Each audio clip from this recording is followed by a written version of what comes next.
नमस्कार दोस्तों, मैं हूं दिनेश की वोरा। स्वागत है आपका न्यूज टाइम और एसजीएस न्यूज के साइमल कास्ट कार्यक्रम के अंदर। दोस्तों, दौलत, वेल्थ जब कुछ हाथों में सिमट कर रह जाए तो देश में गरीब कराह उठते हैं, क्योंकि उन्हें खाने को रोटी नहीं मिलती है। अगर आप कुछ पुरानी फिल्म्स को देखें, जैसे कि श्री 420, आवारा, उन फिल्मों की बैकग्राउंड में आपको कुछ चीजें बहुत स्पष्टता से नजर आएंगी। ये 50s की मूवीज हैं कि एक धन्ना सेठ, बड़े सेठ की एक कोठी है और उसके आसपास हजारों झोपड़पट्टी बनी हुई हैं। ऑफ कोर्स वो मुंबई का सीन है, लेकिन वेल्थ का इतना ज्यादा, क्या कह सकते हैं कि कंसंट्रेशन कुछ हाथों में, और बाकी सब लोग जिसे क्या कहते हैं कि किसी भी किस्म की दौलत से, जरूरत से महरूम हो जाते हैं। तो मुझे कई बार ऐसा लगता है कि जो भारत अर्ली 50s में था, वही भारत 2023 में भी है। ऑक्सफैम की रिपोर्ट आई है, चौंकाने वाली नहीं है, क्योंकि सिमिलर काइंड रिपोर्ट 2 साल पहले भी आई थी। कुछ सैलेंट फीचर्स आपको उस रिपोर्ट के मैं आपके सामने पेश करता हूं। इससे पहले मैं अपने मेहमानों का तारुफ आपसे करा देता हूं। हमारे साथ हैं बिजनेस एनालिस्ट हिमांशु भयानी जी, स्वागत है आपका। और हमारे साथ है वरिष्ठ पत्रकार श्री धर्म प्रकाश गुप्ता जी, सर आपका भी स्वागत है। ये जो डेटा मेरे पास है, ये ऑक्सफैम की रिपोर्ट आई है, जो हिंदुस्तान का आईना पेश करती है। जो मैंने बात कही थी कि आवारा श्री 420, आप देखिए यहां पर ये रिपोर्ट क्या कहती है। कुछ पॉइंट्स मैंने आपके लिए नोट किए हैं दर्शकों। वो ये है कि सिर्फ 21 भारतीयों के पास, 21 इंडियंस, उनके पास इतनी दौलत है जो 70 करोड़ भारतीयों से ज्यादा है। आप खुद सोचिएगा कि ये जो डिस्पैरिटी है, ये जो असमानता है, ये जो इनइक्वालिटी है, ये सुरसा के मुंह से भी बड़ी है। जो मल्टी मिलियनियर्स हैं, मल्टी मल्टी करोड़पति हैं, उनकी इनकम 2021 में 121% बढ़ती है। 5% भारतीयों के पास भारत की 62% वेल्थ है। 62% दौलत 5% के पास है। 1% के पास जो भारत की जनता है, उसके पास 40% वेल्थ है। और देखिए, सबसे चौंकाने वाली बात, जो बॉटम के 50% है, यानी कि 70 करोड़ जनता जो है, उनके पास सिर्फ 3% वेल्थ है, सिर्फ 3%। अगर 100 रिचेस्ट को देखा जाए इंडिया में, जो सबसे अमीर हैं, तो उनकी दौलत होती है 660 बिलियन, जो हमारे 18 महीने के भारत के बजट के बराबर है। अगर हम 100 रिचेस्ट के ऊपर 2% टैक्स लगा दें, तो 3 साल के लिए जो मॉल न्यूट्रिशन के शिकार सारे भारत के बच्चे हैं, वो सारे के सारे उनको फीड किया जा सकता है। 5% अगर टैक्स लगा दें, तो सारे भारत के बच्चों को हम स्कूल के अंदर लाके उनका खर्चा निकाल सकते हैं। रिचेस्ट की संख्या भारत में पिछले 2 सालों में, जब कोरोना में हम सब डूबे हैं, उनकी संख्या 102 से बढ़कर 166 हो गई है। और यहां देखिए कि कोरोना के अंदर जो कुछ रिचेस्ट लोग थे भारत के, उनकी दौलत 3608 crore, 3608 crore rupees per day increase हुई है। जहां भारत में इस समय एक आदमी को 1 रुपए का रेम्यूनरेशन मिलता है, उसके मुकाबले विमेन को सिर्फ 63 पैसे मिलता है।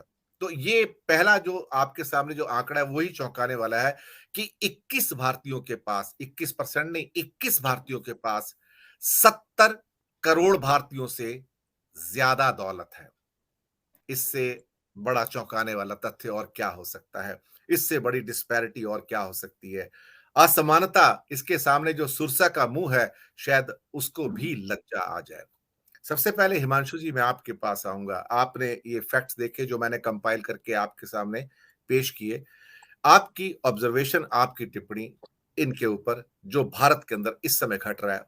भारत इतना गरीब कभी नहीं था इतिहास में जितना अब है। ऑक्सफाम की जो रिपोर्ट है, उसका जो टाइटल है, वो मुझे मतलब ऐसा है कि मुझे चौंका दिया उस टाइटल ने, क्योंकि टाइटल क्या है? Survival of survival of richest. The richest, yes. Not survival of the fittest.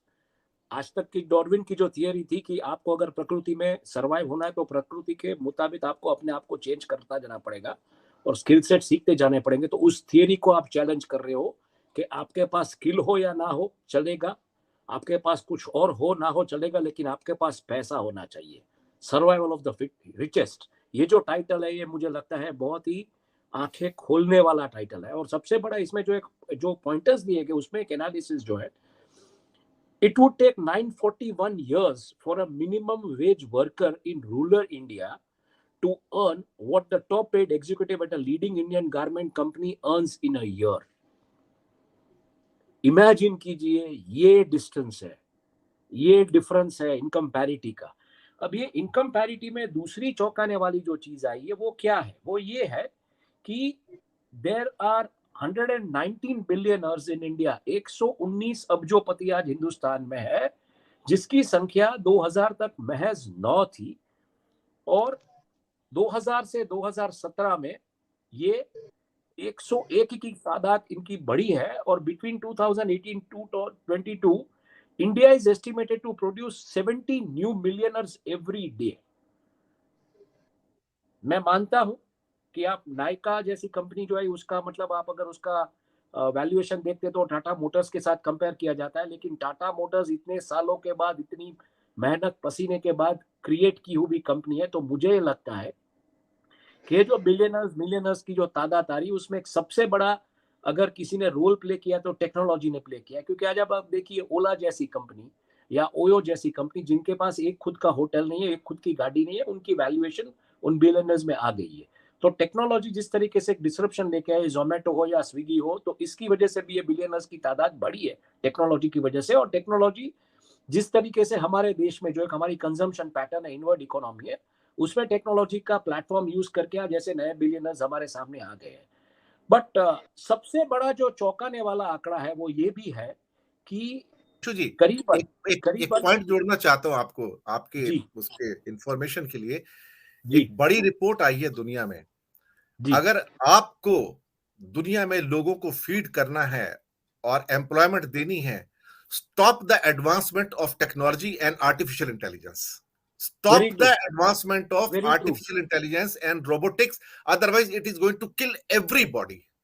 देखिए साहब, थोड़े दिनों पहले मैं किसी एक बड़े पुलिस अफसर के साथ बैठा था, उनके साथ भी मेरी यही बात हो रही थी कि आप मुझे समझाइए पिछले 10 सालों में जितने भी क्राइम डिटेक्ट हुए हैं उसमें इन्वेस्टिगेशन ज्यादातर टेक्नोलॉजी ड्रिवन थे। तो टेक्नोलॉजी डेफिनेटली कुछ एरियाज में हेल्पफुल है, लेकिन कुछ एरियाज में टेक्नोलॉजी जिस तरीके से आ रही है वो आपकी बेसिक जॉब्स खा रही है। और ये रिपोर्ट एक बहुत ही जबरदस्त चीज इंडिकेट करता है। Since the pandemic began in November 2022 began to November 2022, billionaires in India have seen their wealth surge by 121% or 3,608 crore rupees per day in real terms।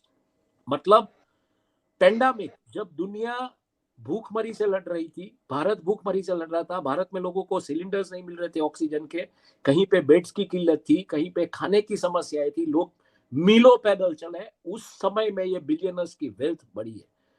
तो आई थिंक ये बहुत ही बड़ा एक इंडिकेशन है कि किस तरीके का इकोसिस्टम हमने डेवलप किया इस पूरे देश में इतने सालों से। और पिछले 10 सालों में जिस तरीके से ट्रिलियनर्स आके इंटरव्यू देते और बोलते कि 2050 तक हम $30 ट्रिलियन की इकोनॉमी बनेंगे, डेट ड्रिवन। हमारा डेफिनेटली ये जो ग्रोथ है वो डेट ड्रिवन है, बट ये रिपोर्ट इंडिकेट करता है कि हमने एक इनवर्ड कंजम्पशन स्टोरी जो थी इंडिया की उसको खत्म करने की कगार पे है। जॉब्स नहीं है हमारे पास, और हमारे पास लोगों के पास जो डिस्पोजेबल इनकम होनी चाहिए वो नहीं है। तो मुझे लगता है ये रिपोर्ट एक इतना बड़ा इंडिकेशन है कि सरकार को इस बजट में इस रिपोर्ट को ध्यान में रखते हुए जॉब क्रिएशन और डिस्पोजेबल इनकम में किस तरीके से जोर देना चाहिए और कैसा जोर दिया जाए उसके ऊपर मुझे लगता है सत्र बैठना पड़ेगा और इसके ऊपर चर्चा करनी पड़ेगी, क्योंकि ये खाई गहरी होती जा रही है। और इसका जो टाइटल है सर्वाइवल ऑफ द रिचेस्ट, मुझे लगता है ये आंखें खोल देने वाला है। आप किस तरीके से आने वाले दिनों में सर्वाइव करेंगे अगर आपके पास पैसा नहीं है, तो ये सबसे बड़ी चैलेंज है। और मुझे लगता है जिस तरीके से 80 करोड़ लोग इस देश में राशन के ऊपर जी रहे हैं, 60 करोड़ में से बहुत सारे लोग माइग्रेट हो रहे हैं आउट ऑफ दिस कंट्री, तो ये इंडिकेशन है कि आपको 100% जॉब क्रिएशन, डिस्पोजेबल इनकम और इनवर्ड इकोनॉमी फिर से आपकी कैसे डिमांड ड्रिवन हो, इसके ऊपर आपको काम करना पड़ेगा, वरना ये खाई गहरी और बढ़ती जाएगी।